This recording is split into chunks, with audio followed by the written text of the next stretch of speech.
అందరికీ నమస్తే అండి. మనం పిల్లల విజయంలో తల్లిదండ్రుల భాగస్వామ్యం అనే అంశం గురించి మాట్లాడుకుంటున్నాం కదా. అందులోది మరికొన్ని విషయాలు.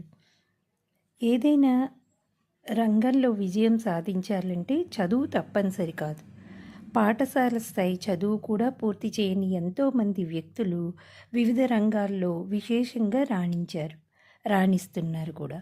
పాఠశాల ముఖం కూడా చూడని వ్యక్తులందరూ ప్రపంచ చరిత్రలో చిరస్థాయిగా నిలిచిపోయేలాగా సమాజానికి సేవలందించారు. అందుకే బాగా చదువుకున్నవారు మాత్రమే విజయం సాధిస్తారని చెప్పలేం.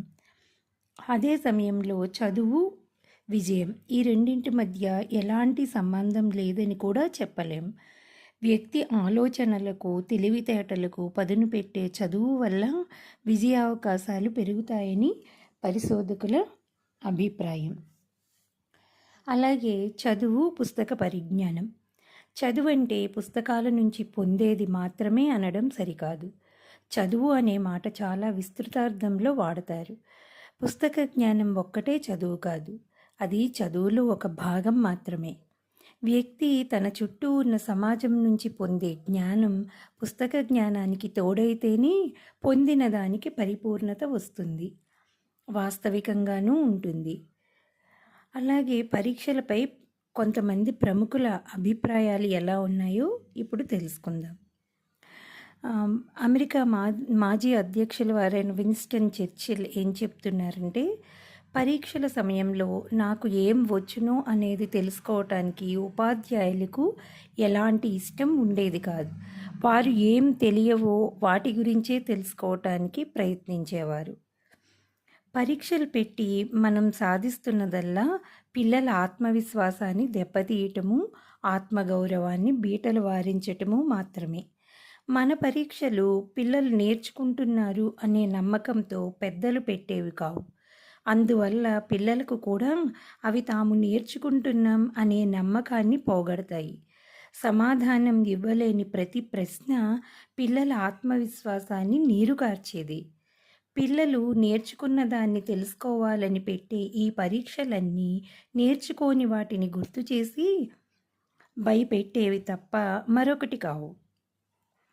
మాటిమాటికి ఇలా ఆత్మన్యూనతకు గురిచేసే ఈ పరీక్షలు పిల్లల వికాసానికి గొడ్డలిపెట్టు లాంటివి అని జాన్ హోల్ట్ అంటారు.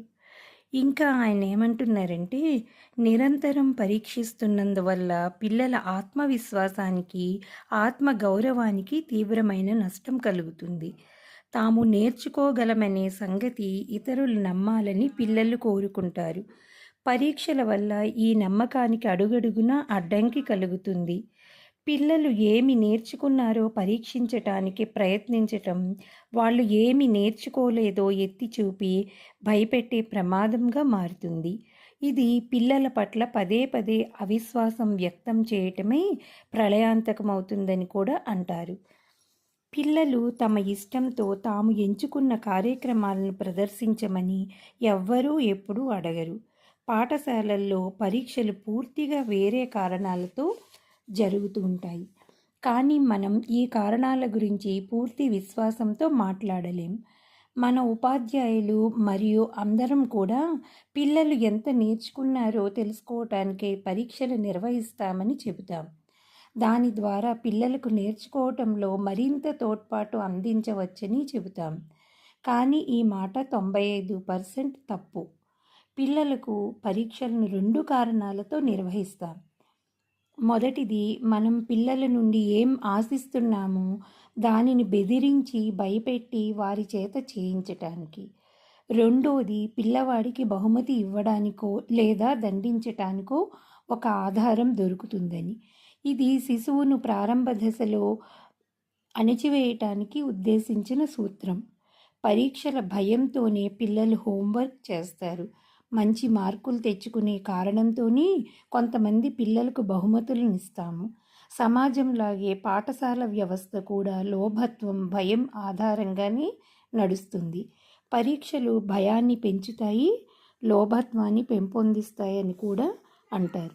మరికొన్ని విషయాలు రేపు చర్చించుకుందాం.